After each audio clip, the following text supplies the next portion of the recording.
Hello, KMS. Mrs. Hines here. Today on Scratch, we'll be coding our interactive game. So please visit your scratch.mit.edu site, sign in, go under My Stuff, and open up your interactive game. Today, we'll be coding a second sprite to fall randomly from a positive Y to a negative Y. In this example, you can see my cheesy poofs flying down from the sky and raining in on Frank. So what I did is I went to scratch.mit.edu, I signed in, and I went under My Stuff. I looked inside my interactive game, and now I'm able to continue coding along. I'm going to add a second sprite from the library.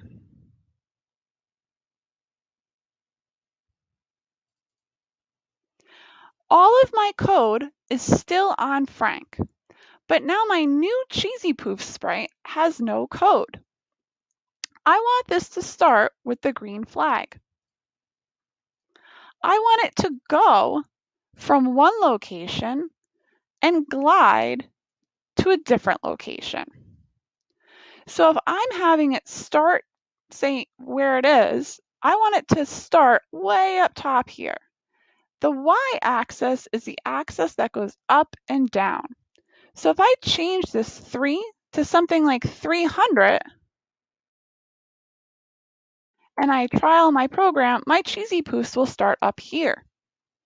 Then I want them to glide to a lower y.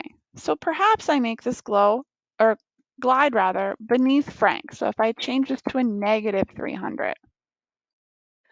So all this code right now is doing is it's going from one y and gliding straight down.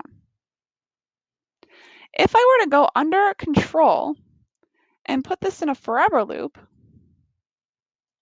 and run my code, it might not be a very fun game. The cheesy poofs continue to fall, but they're falling in the same exact X position. As you can see here with my code, both of the X's are 33. If I change this number on one, it'll just fall slightly over. Maybe I'll make that to be a little bit more dramatic. Still, the cheesy poofs are falling in the same exact position. It would be either too easy or too hard to play this game and not a lot of fun. So we're going to use something under the Operators tab. This is the green tab on the left-hand side. There's an option to pick a random number. You can choose a random number anywhere between negative 300 and positive 300, and it would show up on the screen. I'm going to right-click to duplicate this, so now I have 2, and then I'm going to place it inside the X value. What this is telling the computer is the computer gets a choice. It can pick a random number. There's at least 600 full digit numbers from negative 300 to positive 300. So there's big possibility, but it's still going to fall from a place up on top here to a place down below because the y is going from a positive to a negative. Now when I run my code,